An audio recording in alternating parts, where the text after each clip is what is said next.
दूसरी दफा गिरफ्तार करने इसका खुदा गवाह दिमाग ठीक हो जाएगा और पाकिस्तान दुरुस्त हो जाएगा। आप छोड़ देंगे तो ये पाकिस्तान की बर्बादी, पाकिस्तान को तोड़ने की बुनियाद रखेंगे आप, जो किसी तौर पर कबूल नहीं करेंगे।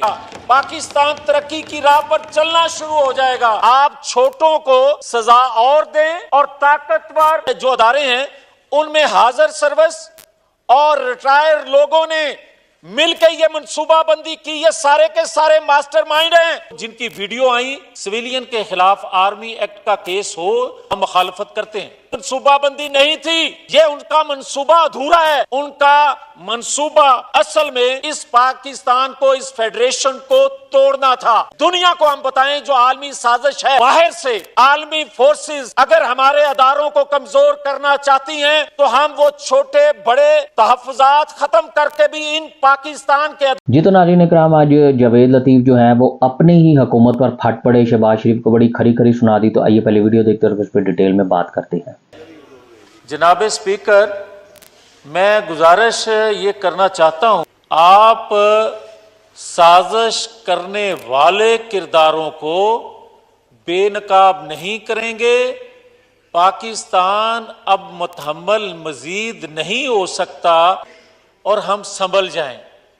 मैं एक गुजारिश करना चाहता हूं जनाब स्पीकर, गुजारिश इतनी है कि पाकिस्तान के अंदर आलमी फोर्सेस हमेशा से मुदाखलत करती आई हैं, मगर इस तरह कभी ओपन तरीके से, कभी खुलेआम आलमी फोर्सेस ने किसी को सपोर्ट, किसी साजिश को सपोर्ट नहीं किया जिस तरह आज कर रही हैं। और यह सिलसिला अगर रोकना है, जो कि अब रोकना चाहिए, मैं ये कहता हूं कि अगर 9-10 मई के जो लोग मुजरिम हैं उनको अगर कहा जा रहा है कि आर्मी एक्ट के तहत उन पे केस चलाए जाएंगे, मेरे जैसे सियासी वर्कर सिविलियन के खिलाफ आर्मी एक्ट का केस हो, उन अदालतों में चले तो हम मुखालफत करते हैं, ताकि इस रियासत को बचा सके जिसके आइन की बात करते हैं, जिसके अदारों की हम बात करते हैं। ये रियासती अदारे, आइन उस वक्त होगा जब मेरी रियासत होगी, और अगर मेरी रियासत को नुकसान पहुंचेगा तो मैं किस आइन को मुकद्दस जानूंगा।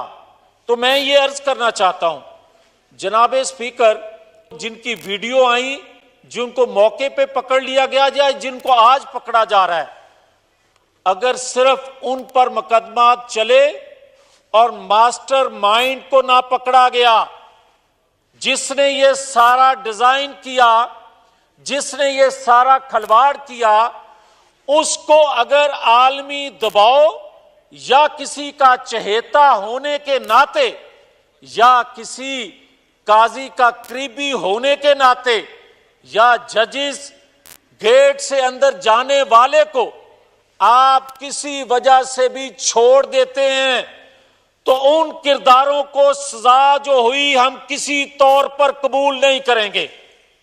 हम कबूल करेंगे अगर ताकतवर को भी वही सजा मिले, साजिश करने वालों को भी वही सजा मिले, जो पैसा लेके वो वारदात करने वालों को सजा दी गई है।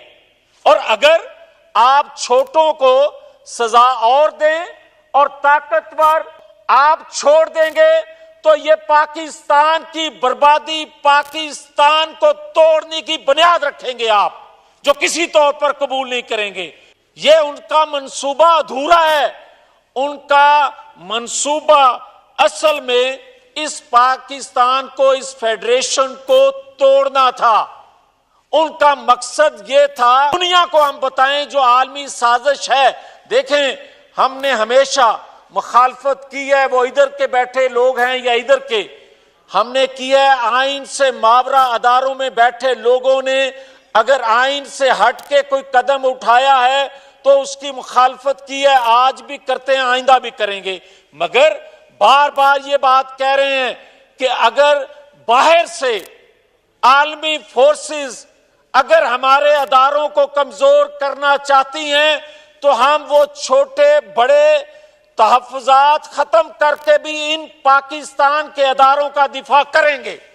और अगर हमें ये कोई बताए या समझाए कि जनाब छोटों को पकड़ लिया है, बड़ों पे हाथ डाला नहीं जा रहा, तो जनाब आज खुल के बताया जाए इस हाउस को, ये बताया जाए कि कौन से हाथ हैं जो मास्टरमाइंड को, और ये हकीकत नहीं है कि पाकिस्तान के अंदर जो अदारे हैं उनमें हाजिर सर्विस और रिटायर्ड लोगों ने मिलकर ये मंसूबाबंदी की, ये सारे के सारे मास्टरमाइंड हैं पाकिस्तान की बर्बादी करने के, दुनिया में मजाक बनाने के पाकिस्तान को। क्या उन मास्टरमाइंड को छोड़ दिया जाएगा?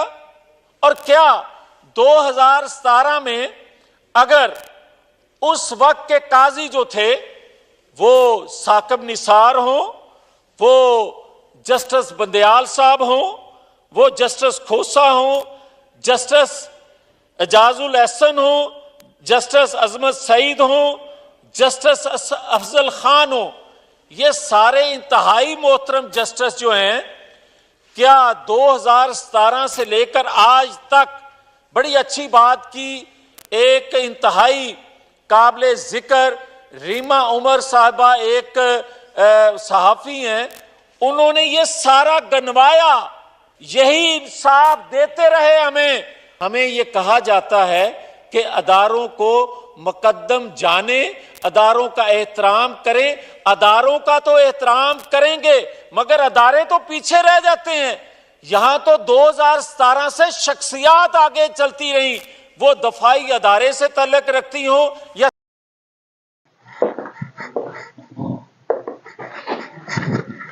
तो दोस्तों, जैसा कि आप लोगों ने देखा कि जावेद लतीफ़ भी जो है वो अब आवाज़ार हो गए हैं अपनी इस हुकूमत की वजह से। असल में ये फॉर्म 47 की हुकूमत कितनी देर चला सकते हैं, आप लोग जरा खुद सोचें।